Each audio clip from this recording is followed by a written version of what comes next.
I said empty your mind. Be formless, shapeless, like water.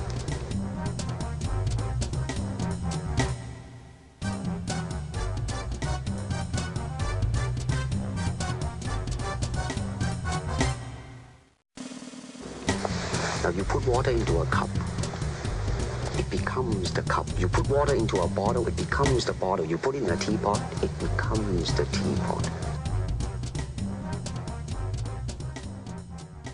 Clearly, the Oriental attitude is that the three are facets of the same things. Man, listen, you see, really, to me, ultimately, martial art means honestly expressing yourself. Now, it is very difficult to do. I mean, it is easy for me to put on a show and be cocky and be flooded with a cocky feeling and then feel like pretty cool and all that. Or I can make all kinds of phony things, you see what I mean? Blinded by it. Or I can show you some really fancy movement. But to express oneself honestly, not lying to oneself, and to express myself honestly, that, my friend, is very hard to do. And you have to train. You have to keep your reflexes so that when you want it, it's there. When you want to move, you're moving. And when you move, you are determined to move. Not taking 1 inch, not anything less than that. If I want to punch, I'm going to do it, man, and I'm going to do it, you see. So, I mean, so that is the type of thing you have to train yourself into it, to become one with the, you think? Hi, welcome to the Art of Improvisation. This is going to be episode 1, and the topic is going to be taken from the Tao of Jeet on Zen. Now, Zen is a mindset. In other words, before you get into the opportunity of creating, you have to make sure your mindset, your thinking process is in line with what you're anticipating for the outcome. Now, this is where the preparation aspect of it is crucial. It's absolutely essential. No different than if you were getting into a combat. If you didn't practice, you didn't know your techniques, then it's not going to work. Same with music. Whether it's to be a guitar, whether it's to be a piano, doesn't matter what the instruments are. The fact remains that you have to have good command from what you know of the information, the techniques, and the path. In other words, what are you going to say in this statement through your music? So these are all preparation to get your mindset in. Now, the Zen process aspect of it is extremely esoteric and sometimes it's hard to, I would say, get involved in that mind state, especially with the way most, I would say, people are busy, so therefore they're distracted, or if you're in a situation where you're under the influence or you're preoccupied with relationships or you're preoccupied with other obligations. You have to really look at these things in context of, okay, how am I going to operate on a mindset in the philosophy of Zen, of being in the moment, if I have all these distractions? So, first thing is, just like anything else, you got to clear the plate. You have to go into mastering the art of improvisation, mastering the music that's going to come out of you, or mastering the art that is going to come out of you by understanding how to clean your slate. For some of you who's never done any kind of practice of this type, it may take a long time to develop, and what I mean long time is years. There is no shortcut to being a master of anything. And you have to take this and understand that patience is a key element of the mindset. To be in Zen, to meditate even. It is not this, oh, is it over yet? I'm getting restless. Or well, can I just go and stop here? Did I get my results? If your mind is running like in those directions, then obviously you're distracted. You're not going to be able to create from an artist perspective and also from a self perspective and genuinely come up with something that is honest, that is going to be the truth of what you want to convey over. This is extremely, I think, important aspect of playing music that most people don't talk about. You know, like I said before, there is no tricks. If you are looking to say, oh, I want to learn improvisation, show me how. Well, the scales, the chords, the music theory, the techniques of how fingers move or whatever it may be, there is thousands of lessons online to teach you those principles. This is not here.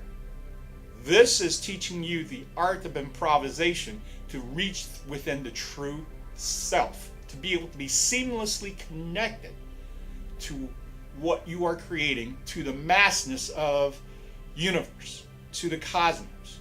How can it be? How can you be in the moment? And that is the trick. To obtain enlightenment. Now let's talk about that. How do you attain enlightenment? Well, why is it important to be enlightened?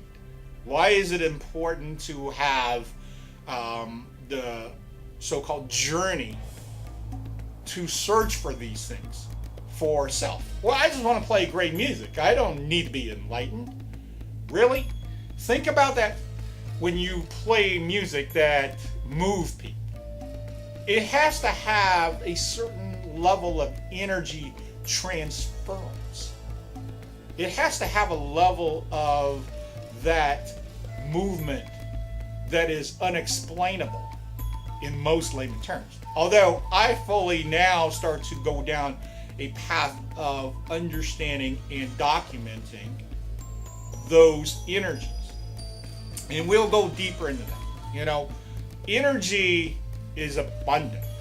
How do you guide it?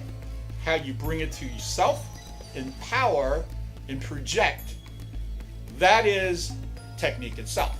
And to do that, enlightenment is quintessential importance. So let's talk about that. If you're seriously about wanting to be a master musician or master artist, and you're seriously about connecting and wanting to be in the state of right there for the truth, enlightenment is one of the steps that must be embraced. So how can we start with this? Well, I would say this.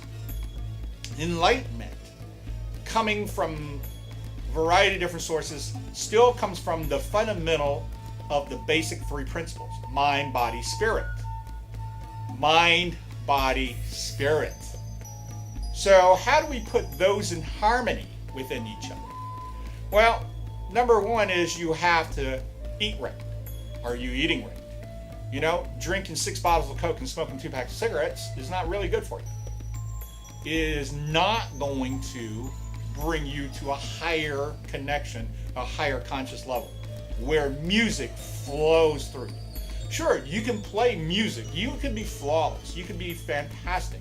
I know at one time I used to go on stage being extremely drunk and able to play fantastic shows. I couldn't remember them. I have people, fans, that tell me the show was great. However, was it really great? I listened back to some of the tapes or watched videos of myself where people considering great. And you know what I found is they watch with their eyes. So if I was extremely entertaining, then that was great. However, if I broke down what I'm saying musically and what I played, how I played, it was really pale. It was okay. It was everything of the norm. It was everything that you ever saw in other concerts or you heard on records or so forth, because I was simply borrowing them and then playing them to the audience. I was not reaching within self and bringing my unique statement. my expression for the energy, for that emotion to transfer through the song in that story.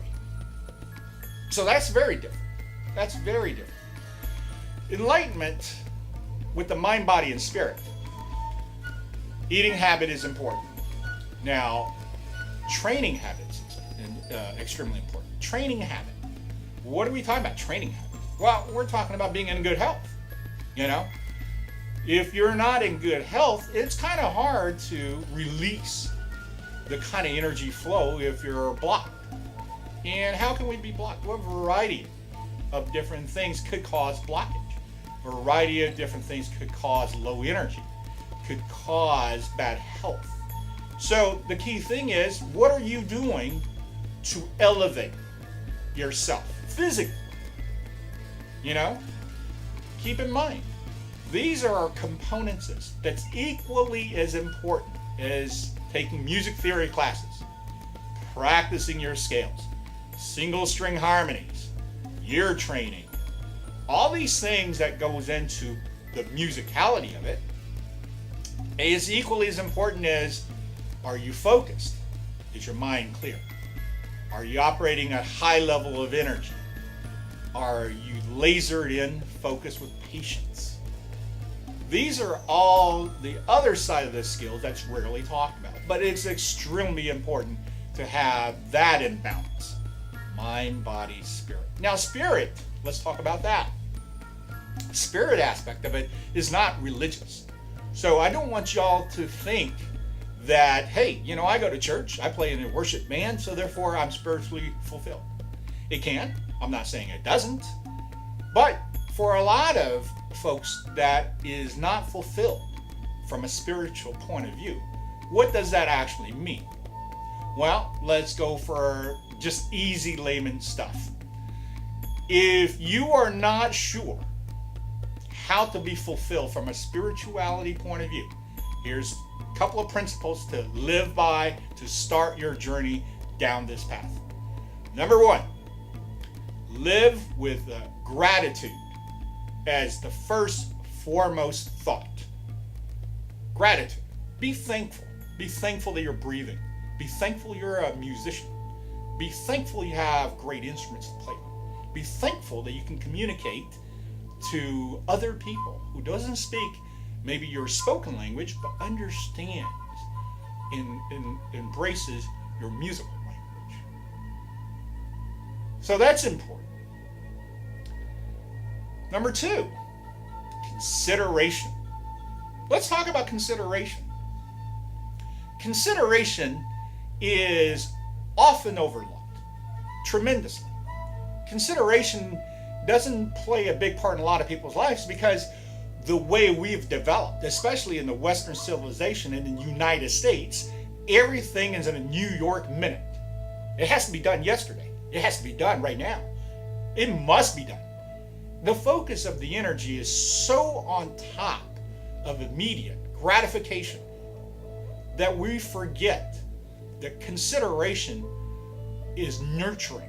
It is the deep thought, the blanket thinking process that look at the big picture. If you are ready to play music and have improvisation flawless, what is the story you're telling through your instrument? Have you even put a thought to that? Because if you haven't, and you haven't embraced that as an artist, then you're needing to go back to square one to really understand, to get back into enlightenment and Zen, and then start to develop these paths to help. Consideration, it's deep thoughts. Consideration, it's often ignored. And a lot of reason is because we don't talk about these things in school. We don't talk about these things in so-called higher education unless you take philosophy classes. You know, one of the things that Bruce Lee in the Tao of Jeet Kune really touches on in the philosophical point of view of developing the artistic expression is gold. It is the writing of a philosophy major that most people do not know about Bruce Lee. Bruce Lee, because of how dynamic he was physically in what he did on the silver screen, is revered as incredible martial artist and incredible actor, superstar. Most people who practice Jeet understands the technique is boundary of what I say no boundary. You know, there is no form. There is only what we call the action reaction. And a lot of people give the respect and props to Dao Jeet Kune Do and Bruce Lee, and Jeet Kune Do itself being the so-called grandfathering the mixed martial arts. If you look at the concept, if you read the book Dao Jeet Kune Do, you will find that the philosophical point of the expression is very thorough. It's extremely rich. It is one of those books that you do not read from beginning to the front cover to the back cover and over. I mean, you can, but I strongly advise that you continuously just take a paragraph. Understand what he is trying to inspire and motivate, and start searching. These are key points from Dao Jeet Kune Do. Now, be like doll made of wood. I like that saying that Bruce Lee brought into this. Doll made of wood. Let's think about this. Doll made of wood. What does that really mean? You know, it takes no ego. Basically, what we're having here in sense of being a human experience is that we have a mechanism, the ego, which dictates that we understand who we are. And there lies the ego, the attachment with other things such as jealousy, such as pride, such as competition. You know, those are things that obviously were put into the human being for reasons. However, to maximize the opportunity in the moment of expression, you have to understand how to set that aside and step out from it. And how do you do that? How do you become egoless? Well, let's go back to the fundamental of the two. Live with gratitude and live with consideration, being the benchmark of your thinking process. That is going to be huge in regards to how you can let go and be egoless when you're at the moment of truth, when you are creating from one note to the other.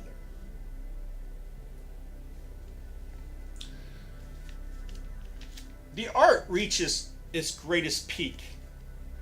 The art reaches its greatest peak when it reaches the soul. How does it reach from your soul and come within? The aspect of self-awareness is key. Okay, so let's go back. What is self-awareness? What is self-awareness to you?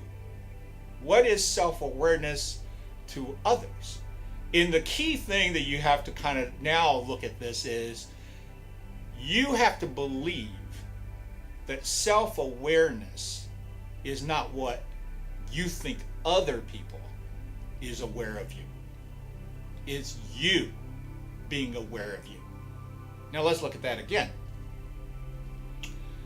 When you think of thought, oh, it must be this. And often you would make assumption. If I think this, other people think this. Is that true? Is that self-awareness or is that manufactured? So with those type of things of self-awareness, it comes to understanding I manufactured it or I connected and that thought process came to me. That's okay. Does it serve my cause?